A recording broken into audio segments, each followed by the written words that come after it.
윤석열 전 대통령 측이 이번 주 토요일 내란 특검팀 조사에 나가겠다고 밝혔습니다. 네, 다만 특검팀이 요구한 오전 9시가 아니라 10시에 그리고 비공개 출석을 요청했는데요. 김광삼 변호사와 함께 관련 이슈 짚어보겠습니다. 어서 오십시오. 네, 안녕하세요. 안녕하세요. 우선 9시에 출석하라고 했는데 10시에 출석하겠다 이렇게 밝히니까 이렇게 1시간 정도 시간 변경은 받아들여줬어요. 일단 특검에서 청구한 체포영장이 기각이 됐잖아요. 예. 이제 체포영장이 기각이 됐는데 이제 특검에서 일방적으로 28일 날 오전 9시에 출석하라 이렇게 문자로 통보를 한 거 아닙니까? 그러니까 이제 윤 전 대통령 입장에서는 또 이게 체포영장도 기각이 됐고 또 일방적으로 협의하지 않고 이제 9시에 출석하라고 하니까 사실 이제 출석은 안 할 수도 없죠. 왜냐하면 체포영장 기각 사유가 스스로 출석하겠다고 했기 때문에 이제 체포의 필요성이 없다는 거 아니에요? 그러니까 이제 9시인데 10시에 출석하겠다. 무슨 사정이 있는지는 모르겠어요. 이제 그렇지만 결과적으로 따지면 일방적인 출석 통보에 끌려가지 않겠다. 예. 그래서 시간이야 뭐 9시, 10시나 무슨 차이가 있어요. 그런데 좀 약간 상당히 의도적으로 예. 윤석열 전 대통령 측이 기싸움에 밀리지 않겠다. 그래서 약간의 시간차지만 예. 이렇게 주장을 했고 그건 이제 관철이 된 거죠. 네, 시간기 싸움을 좀 짚어봤는데 출석 방식을 두고도 좀 신경전이 있는 것 같더라고요. 주차장을 이제 허용하지 않겠다라고 특검이 밝힌 거죠. 서울 고검이 지금 이제 원칙적으로 조은석 특검은 내란 특검은 이제 정문으로 들어라는 거 아니겠어요? 예. 이제 서울에는 서울중앙지검이 있고 서울 고검은 약간 대법원 쪽, 대검 쪽이 좀 있습니다. 예. 그래서 거기 이제 주차장이 이제 지상 주차장이 있고 지하 주차장인데 지하도 지하라고 볼 수 없는 이제 그런 주차장이 있어요. 그러면 일단 거기는 일반적으로 비표가 인신되는 이제 그런 직원들이 가는 건데 이제 그쪽으로 들어가면 사실 이제 기자들이 촬영하기가 어렵겠죠. 예. 근데 그렇지 않고 이제 정문에 들어가면 이제 기자들이 촬영할 수 있기 때문에 이제 윤 전 대통령 측에서는 뭐 기자들한테 노출을 하지 않고 이제 들어갈 수 있는 방법을 이제 강구해달라고 하는 건데 지금 뭐 내란 특검, 조은석 특검은 이제 그렇게는 못한다. 그 이유가 여러 가지 있지만 예. 이제 이전의 전례에도 그렇게 한 적이 없고 그다음에 이 사건에 대한 사회적 인식 이런 걸 종합해 보면 그렇게 하는 건 맞지 않다. 이것도 이제 기싸움을 하고 있는 거예요. 그러면 예. 만약 하나 이걸 지하 주차장으로 들어오지 못하게 했을 때 그럼 윤 전 대통령이 출석을 안 할 거냐? 예. 제가 볼 때는 그건 어려울 거예요. 그러면 이것도 역시 이제 출석에 불응한 것이 되기 때문에 내란 특검이 체포영장을 또 신청할 수 있는 예. 또는 빌미를 좀 줄 수 있거든요. 이제 그렇기 때문에 아마 저건 이제 기싸움하다가 뭐 어떻게 보면 내란 특검 측에서 양보할 수도 있고요. 근데 절대 양보하지 않는다고 하면 예. 뭐 출석할 수밖에 없는 상황으로 갈 것이다 이렇게 봅니다. 예, 네. 결국은 출석을 할 것이다 이렇게 내다보셨는데 사실 윤 전 대통령 지금 재판받을 때 지상으로 출입하고 있잖아요. 네네네. 예. 그런데 이제 법원하고 이제 수사하고는 좀 다른 측면이 좀 있죠. 그러니까 본인들 입장에서는 이제 수사 자체는 이제 재판이라는 것은 이제 내란죄 관련돼서 혐의가 딱 명백한 거예요. 예. 그렇지만 지금 아마 윤 전 대통령 측에서 저렇게 하는 이유 중에 여러 가지가 있을 텐데 예. 이 조사가 이제 한 번은 끝나지 않는다는 거죠. 그러면 내란 특검에서도 여러 번 조사를 할 수 있고 김건희 특검에서도 조사할 수 있고 최상명 특검에서 조사할 수 있어요. 그러면 아마 제가 볼 때는 계속 특검 사무실을 갈 수밖에 없는 그런 상황인데 예. 이제 그때마다 계속 노출이 되면 이제 본인 입장에서도 굉장히 부담감이 있는 거죠. 그래서 만약에 이번 내란 특검에서 어떻게 보면 지하 주차장으로 갈 수 있게 하면 이제 다른 특검도 따를 수밖에 없는 상황이 생기니까 선례를 만들 수 있다. 그렇죠. 그 선례를 지금 만들고자 하는데 이제 내란 특검에서 노를 해버리면 예. 이제 다른 특검도 그렇게 할 수는 없는 거예요. 네. 이제 출석을 하면은 조사를 받는 수순을 밟게 될 텐데 이제 앞서서 과거에 윤 전 대통령이 그 이제 내란과 관련해서 수사를 받을 때 네. 묵비권을 굉장히 활용을 했잖아요. 이번에도 좀 묵묵부답일까요? 제가 볼 때는 뭐 그럴 가능성을 이제 배제할 수는 없죠. 그래서 저는 이제 관련된 것은 이제 내란의 우두머리를 수사를 받고 있잖아요. 예. 그러니까 12월 3일 비상계엄과 관련해서 가장 핵심적인 것은 이제 내란죄가 인정되느냐 인정되지 않느냐예요. 그래서 그 당시에는 뭐 영장 청구하고 그리고 굉장히 신속하게 이제 구속이 된 건 맞잖아요. 네. 그런데 이제 부수적인 혐의들, 네. 그러니까 뭐 체포영장 집행을 하려고 할 때 이걸 방해하는 것들, 그러면 비하품과 관련된 거, 또 내란죄와 관련된 증거 인멸 행위, 이것은 이제 어떻게 보면 이제 부수적인 거단 말이에요. 그래서 이제 이런 걸 이제 수사를 하려고 하는 건데 아마 그 부분에 대해서도 뭐 묵비공 행사할 가능성이 상당히 있다고 보고 그런데 지금 뭐 내란 특검에서 그런 얘기를 했잖아요. 지금 윤 전 대통령을 제외하고는 다 조사 끝났다. 예. 이런 얘기를 하고 있기 때문에 이제 본인의 입장에서는 아마 제가 볼 때는 굉장히 불리한 진술들이 많이 있을 거예요. 그러면 그거에 하나하나 답하는 것보다는 네. 법원에 가서 사실은 기록을 싹 보면 자기한테 불리한 진술 이런 걸 다 알 수 있잖아요. 네. 그러면 이제 방어하기가 쉽기 때문에 뭐 제가 볼 때는 특검에 가도 이제 진술을 거부할 가능성이 상당히 농후하다 이렇게 봅니다. 예. 예. 체포영장 집행 방해 혐의 등은 좀 부수적인 혐의가 될 수 있다라고 말씀을 하셨는데 외환죄에 대한 수사도 진행이 되겠죠.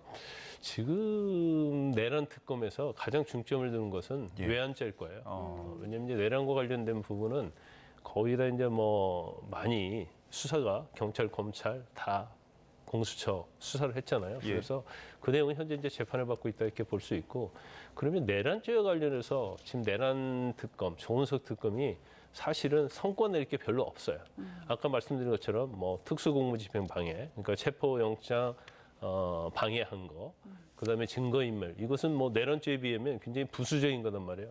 그럼 특검이 이걸 가지고 성과라고 얘기할 수 없고 예. 이것은 이미 검찰 경찰에서 다 조사가 끝난 상황이기 때문에 네. 이것이 뭐 이걸 가지고 뭐 영장 발부해서 영장이 나온다 하더라도 이건 이제 특검의 성과라고 볼 수는 없어요.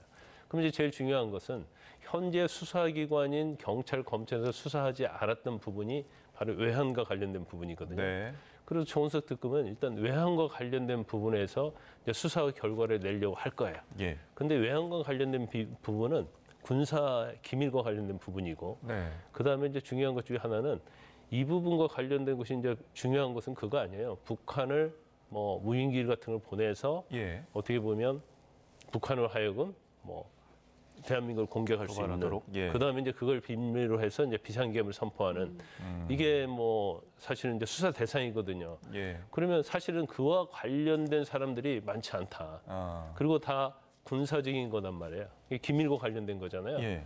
그러니까 아마 이런 부분을 수사하기 위해서는 또 서울 고검이 제일 낫다. 왜냐하면 뭐 도청이랄지 보안에 있어서. 그래서 이제 서울 고검을 이제 사무실로 선택을 한 걸로 보이고 예. 지금 아마 조은석 특검의 머릿속에는 이제 외형과 관련된 부분에 있어서 네. 어떻게든지 수사를 해서 이제 성과를 내려는 그러한 뭐 플랜이 있을 거라 이렇게 봅니다. 그럼 그 외환자를 입증할 이제 키가 핵심일 텐데 지금 노상원 전 사령관이 뭔가 이 키가 될 수 있을까요?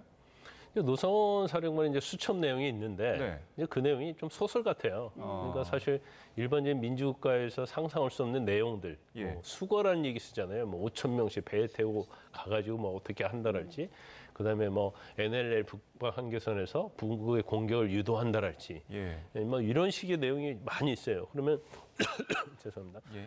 그러면 이걸 자체에 대해서는 사실은 이제 경찰 검찰이 수사를 하지 않았습니다. 그건 아마 단서를 못 찾아서도 못할 수 있지만, 그러면 지금 뭐 내란 특검 입장에서 보면 무인기 보내고 이런 것들이 노상원 수첩과 공통된 부분이 상당히 있거든요. 그리고 노상원 수첩에서 보면 사실 지난 총선 전후를 기점으로 해가지고 네. 이제 모의한 정황이 이제 수첩에 적혀 있어요. 그러니까 이게 단순히 노상원 전 사령관이 일방적으로 적은 것이냐, 아니면 김용현 전 장관과 아주 마이크한 관계 아닙니까? 예. 김용현 전 장관과 상의를 했고 그 상의한 내용을 또 윤 전 대통령과 상의를 했다고 한다면 굉장히 외환과 관련돼서는 이제 중요한 수첩이 단서가 될 수 있고 네. 이제 상의했다랄지 공모했다는 내용이 밝혀지면 윤 전 장관이랄지 김용현 전 장관, 아니 윤 전 대통령, 김용현 전 장관, 예. 노상원 이런 사람들이 또 외환죄와 관련해서 이제 공모관계가 될 수 있는 거죠. 예, 수첩의 신빙성 여부가 이제 논란이 될 것 같은데 어젯밤에 윤 전 대통령에 대한 체포영장은 법원이 기각을 하면서 또 김용현 전 장관은 구속 만료 하루를 앞두고 또 재구속을 시켰단 말이죠. 어떤 차이가 있었을까요? 그 제 기억으로는 아마 조은석 특검이 예. 그 지금 구속돼 있는 내란죄 관련된 중요 임무 종사자, 그러니까 군 수뇌부죠. 네. 도망가지 못하게 하겠다 이제 그런 얘기를 했던 걸 제가 기억이 납니다. 그게 언론 보도에서 제가 봤어요. 예. 그 일환인 거예요. 사실은 지금 수사 개시가 정식적으로 되지 않았거든요. 예. 그리고 지금 가지고 있는 자료는 이미 경찰이랄지 검찰에서 수사한 내용을 가지고 있는 거예요. 근데 그걸 가지고 특검에서 조사하지 않은 채 예. 이제 전격 기소를 해버렸단 말이에요. 그것은 이제 26일이 지금 김용현 전 장관은 이제 구속 만기이기 때문에 그 재판부가 어쩔 수 없이 석방할 수밖에 없는 상황이에요. 네. 그러니까 그 석방하기 전에 추가 기소를 하고 그걸로 구속 기간을 연장할 수 있도록 예. 그렇게 한 거예요. 나가지 못하도록 네. 한 거죠. 그래서 아마 김용현 전 장관 같은 경우에는 뭐 영장이 발부가 됐잖아요. 예. 이제 그런데 윤 전 대통령과는 좀 사안이 틀리죠. 윤 전 대통령 관련된 부분은 조사를 하기 위한 체포영장이에요. 예. 그런데 사건이 경찰에서 특검으로 갔잖아요. 근데 경찰에 윤 전 대통령이 3번이나 소환 불응했어요. 근데 특검은 경찰과 다른 기관이잖아요. 네. 그럼 적어도 특검에서 한두 번 정도는 소환을 했는데 불응하면 이제 체포영장을 어떻게 보면 청구할 수 있는 그런 명분이 되는데 이전에 뭐 사건 자체는 경찰에서 수사한 사건과 특검이 수사한 사건이 동일 선상이 있다. 예. 그러니까 전 기관인 경찰에서 불출석했다고 하면 특검이 또 소환하면 100% 불출석할 것이다. 이걸 전제로 고 체포영장을 청구한 거잖아요. 네. 그러니까 이제 그 부분에 대해서는 이제 법원에서 특검 자체가 소환한 적이 없기 때문에 또 윤 전 대통령이 나 소환에 응하겠다고 얘기했기 때문에 이제 체포영장을 기각을 시킨 거죠. 네. 그래서 사안은 좀 다르다. 네. 알겠습니다. 그러니까 김용현 전 장관이 지금 이제 추가 기소나 지금 재판부에 대해서 기피 신청도 하고 그 이의 신청도 제기하고 계속 거부를 하잖아요. 이런 부분들이 앞으로 그 재판에 있어서 좀 영향이 있을까요? 제가 볼 때는 이게 김용현 전 장관 측이 예. 너무나 제가 볼 때는 뭐라 그럴까 머리를 쓰다가 악수를 뒀다 저는 그렇게 봐요. 예. 근데 보석 신청했다 기각 쭉 되다가 구속만기 앞두고 조건부 보석, 제한된 보석 해줬잖아요. 예. 그러면 뭐 서약서 쓰고 보증금 납부하고 그다음에 뭐 당연히 보석 나가면 네. 사건 관계인 만나면 안 되죠. 예. 그럼 그걸 받아들여서 나갔어야 하는 거거든요. 근데 그거에 대해서도 재판부 막 비판하면서 예. 이건 구속기간 연장이다. 그러면서 안 나가고 네. 자기들 생각에는 26일에 무조건 나오면 그때는 자유롭게 뭐 활동할 수 있고 그런다고 이제 생각을 한 거예요. 예. 그런데 갑자기 내란 특검이 기소할 줄은 상상을 못 한 거죠. 적어도 내란 특검이 기소하려고 하면 김용현 전 장관을 한번 불러서 조사할 것이다. 그러면 시간이 많이 걸릴 거라고 생각했는데 예. 어떻게 보면 조은석 특검이 허를 찔른 거죠. 그래서 너 김용현은 못 나가게 할 거야 하면서 바로 조사하지도 않고 경찰서 조사한 내용 가지고 바로 기소를 해버렸잖아요. 근데 그러다 보니까 악수를 뒀고 예. 그런데 좀 약간 김용현 전 장관의 어떤 행태랄지 변호인들 보면 좀 이해가 가지 않아요. 왜냐하면 계속 재판부에도 기피 신청을 하고 있거든요. 네. 기피 신청하는데 재판부에서는 재판 지연 목적이라고 생각하니까 예. 그게 원래는 기피 신청을 하면 다른 재판부에서 그걸 따져봐야 하는데 이제 간이로 담당 재판부가 다 기각을 하는 거예요. 그럼 기각에 대해서 또 항고하고 예. 중항고하고 막 이런 식으로 가니까 재판부랄지 아니면 국민의 입장에서 보면 사실 이제 눈살을 찌푸리게 하는 거예요. 그래서 네. 오히려 그런 것들이 이미지에도 좋지 않고 불리하게 작용될 예. 뿐만 아니라 실질적으로 그렇게 해서 얻을 건 하나도 없거든요. 네. 그런데 이제 제가 볼 때는 좀 방향 설정을 좀 잘못하고 가고 네, 있다. 그러니까 그런 절차상의 생각이 듭니다. 문제를 그만 제기하고 석방해 준다고 할 때 석방을 했어야 됐다, 나갔어야 했다. 그렇죠. 이런 말씀을. 제가 저 변호인 같으면 예. 고맙다고 생각하고 바로 보석 나갈 거예요. 네, 그런가 하면 김건희 특검도 수사가 진행되는데 김건희 여사는 지금 병원에 입원 중인 거죠? 근데 이제 의외로 굉장히 예. 심각하다는 얘기가 많이 있어요. 그 언론 보도에도 상당히 많이 지금 보도가 되고 있고 몸무게가 한 뭐 30kg 그런 얘기가 있어요. 그래서 예. 일단 전해진 내용이요. 네, 예. 근데 뭐 설사 그게 뭐 사실이든 아니든 이제 병원에 있다고 그래서 이제 언제까지 이렇게 뭐 인사불성 상태랄지 아니면 진술이 불가능한 상태라고 한다면 예. 조사하기 어렵겠죠. 예. 근데 이제 이런 측면이 있죠. 정말로 조사하기 어려우면 사실 이제 방문 조사도 할 수 있어요. 그런데 이제 만약 그렇게 됐을 때 그럼 이제 국민들이 이해를 하겠습니까? 할 수가 없죠. 그러면 어떻게 해서든지 이제 소환해서 원칙적으로 조사를 하게 될 건데 과연 김건희 여사가 조사를 받을 정도의 어떤 정상적인 건강 상태를 유지하고 있느냐 예. 이런 부분들 아마 그 김건희 여사 특검도 아마 그 부분을 좀 확인할 것 같아요. 그러니까 정말 조사를 받지 못할 정도의 건강 상태 악화된 거냐 그렇지 네. 않는 거냐 이제 이런 부분을 확인한 다음에 이제 소환 조사 또 조사의 방법을 이제 선택할 것이다 이렇게 봅니다. 예. 그리고 이제 조사를 하면 굉장히 지금 많은 혐의가 있는데 뭐 지금 인천세관 마약 밀수 수사 외압 의혹까지도 뭐 거론이 되고 있더라고요. 이런 부분도 들여다볼까요? 수사 대상이 제가 볼 때 한 17개 정도 된 예. 것 같아요. 그중에 뭐 심지어 논문과 관련된 부분도 있으니까 예. 대통령 영부인 되기 전에 이제 그래서 수사에 어차피 뭐 수사 대상으로 명시된 건 다 할 수밖에 없을 거예요. 네.